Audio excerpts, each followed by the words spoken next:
Let's get started. सुनो और बोलो।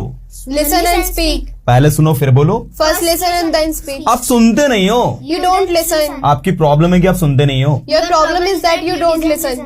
आपको सुनना पड़ेगा। You have to listen.